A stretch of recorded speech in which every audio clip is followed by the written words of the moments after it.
I don't have a $5,000 camera, but I do have this. And I tend to use it to its maximum to make video content. And to be honest, if you're just starting out, you don't need anything aside from this. Well, not exactly this, I'm filming with my main smartphone, but you do get the point. There are a handful of basic camera movements that you can easily achieve with your smartphone with a little bit of help.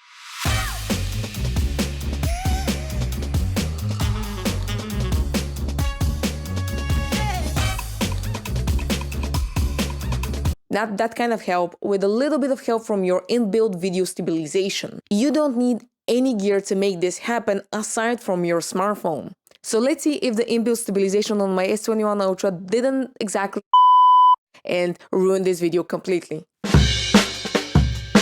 Hello everyone, my name is Cindy and I make short smartphone films, and every once in a while I make videos like this where I talk about things within the mobile filmmaking world that I really like, or tips and tricks around mobile filmmaking. The first basic camera movement that we'll be talking about is the pull in and pull back. It's actually fairly easy to achieve this camera movement, especially with something as small as a smartphone. You just need to lean your body or move just your hands to push in from closer up to the subject or object, and do the same for the pullback. Essentially, if I know where this water bottle is going to end, where my subject is going to put it on the desk, I'm going to focus there. I'm going to pull into that to emphasize on the water bottle, or I'm going to pull back from it to reveal my subject and the environment. The second camera movement is called a truck. Basically, you move the camera side to side in physical space. If you want to have a bit of a more dynamic shot, and you just want to add a little bit of movement to it, just move your hands side to side. Again, you can lean your body slightly to the left or to the right and keep your camera centered. Pay close attention to how your hands are moving. Make slow and precise movements. Usually this is where the video stabilization will come in handy, because it will try to omit all of the small movements that you might be introducing through your body. Next up, a jib. So the jib, or the crane, however you want to call it, starts from either low to the ground or higher up. So you can either reveal starting from the top going to the bottom, or start from the bottom going to the top. And it's one of the most commonly used camera movements to reveal your subject, reveal your environment. I've done a jib shot before for one of my short films called The Leather, but for that one I used a monopod and a gimbal on top of that monopod. So I had a lot more height to work with. Plus, my subject was a lot taller than I was, so I needed to compensate for that and still make the shot that I wanted to make. So whenever you're doing a jib with just your smartphone, make sure that you are just introducing enough movement, enough dynamic into your shot to make it look interesting. Make sure that whatever you're trying to reveal using that camera movement is within a proximity with which you can work with. So whenever I happen to do that camera movement, even if I don't have my gimbal or my tripod or my monopod or whatever you can use to achieve this, I try to add a little bit of a tilt or a little bit of a pan, just because it's more interesting. Speaking of tilt and pan, the next camera movements, and I'm grouping these together, are exactly that. People, especially in the beginning, get really confused of, what is a tilt, what is a pan, like what's the difference between both of these. So a pan essentially is you panning your camera left or right. Tilting means you're tilting your camera up or down. Pan your body left or pan your body right, then you achieve a smooth shot and you still have, the basic camera movement. For the tilting, it's pretty much the same. You would just tilt your phone up or tilt your phone down, and you can lean a little bit yourself into the movement as well. But it's a fairly simple one. You don't really need to do anything super complicated to achieve both of these, and they're still really powerful camera movements. So the next camera movement, it's called the parallax or the orbit. It's essentially when you orbit around your subject or your object. To achieve this, you need to keep your subject in the center of your frame. This is the most vital thing about the orbit shot. Otherwise, you might lose sight of your subject or your object. And to make the shot even more dynamic, you can switch between your lenses. For instance, for this shot, I switch between my wide lens and my telephoto lens. Other key aspect of this is to take small steps. It's not about running around your subject or your object. It's about making small and precise steps. So we spoke a lot about the different basic camera movements, and I did mention a couple of times combining these movements, and the best way to combine them and to use them is within reveal shots.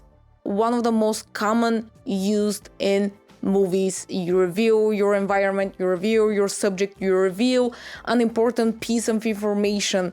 As I was scrolling through Instagram, I saw this reel by a creator called, and I apologize if I butcher your name, Bagzan. So in their video, they were showing a couple of basic camera movements paired together with other basic camera movements to achieve these really smooth and these really beautiful and yet so simple shots. And I thought to myself, why not replicate this with my smartphone? So I called a friend and did exactly that. So this first shot is essentially a tilt and a pull back. I'm pulling back as she's walking towards me, and this creates a much more dynamic shot than me just, waiting for her to pass. It's such a simple and still such an effective movement. For the second one, it's a little bit of a pan, a little bit of a tilt, and a little bit of a jib. I think it's awesome. You start with your camera fixed somewhere to the left or the right, higher up, and you pan down to your subject. And when they're in the frame, you do a half orbit around them and then just track them a little bit, follow them up.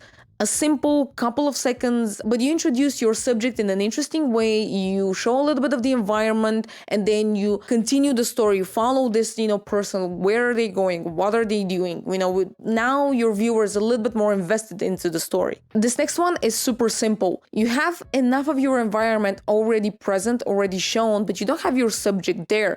So your subject is going to be out of the frame, and you're going to be pushing in through space with your camera while your subject is continuing on their trajectory. So then the two are going to meet in the middle. So essentially your closest point to your subject is going to be whenever they are pretty much in the center of the frame. So you might have a bit of a trial and error to make this happen, just to fit the pace of, the friend that you're filming with and your own pace. So I really like this next example. There was this lamppost on the bridge where we were filming, and it served for the perfect opportunity to do a shot where there's something in the foreground first before we reveal the subject. And having that something in your foreground, that object, even though it's not in focus because I've locked my focus on my subject, it's so much more impactful to look at it this way. Again, pretty much up to preferences for anybody, but I think just introducing a little bit of a camera movement and revealing your subject or your environment in a bit of a more interesting way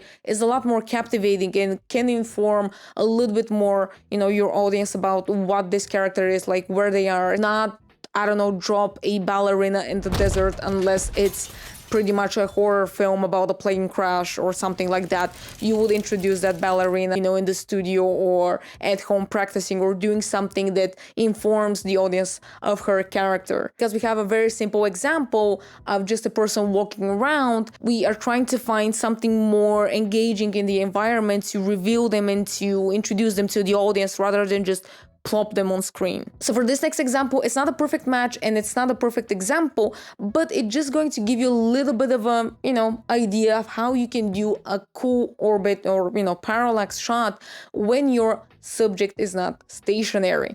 For instance, here she is walking towards me again, but at the same time she is sort of doing a bit of a rotation of her own. I'm trying to do the same around her. Our movements can be in opposite directions. So the shot, it reveals a little bit of the environment, but it also reveals how my subject is experiencing that environment. She's enjoying it, she's looking around. And again, this is pretty much a creative choice. So it's just depending on, what you want to do and what you want to capture and how you want to, translate it to your audience. Knowing these basic camera movements allows you to experiment a lot more, and doing them more often just solidifies them in your mind. So whenever you're filming something, they're already present here, like they're living rent-free at the back of your head. So whenever you want to do a specific shot, you can think about, okay, I can combine my jib with a tilt or with a pan or something like that, and I can make this shot a lot more dynamic than what I had when I was starting out. So having this knowledge and making it like a natural extension of your camera tools and of your camera knowledge and your filmmaking knowledge makes for a lot smoother shooting day, even if you're doing something as simple as like a city B-roll, just shooting for practice, shooting with friends. it's simple enough shooting your vacation in the summer. The sky really is the limit. So once you have a firm understanding of these basic camera movements and you've given them enough time to practice them and, polish them, then it's pretty much down to just experimenting and figuring out how you want to use them, where you want to use them. All right, folks, thank you so much for watching this video. I really hope you got some interesting ideas or some valuable advice from it. And next time you go out and film, try all of these basic camera movements and try them in combination with each other and see how much more dynamic and engaging your shots become then. Till next time, jib down.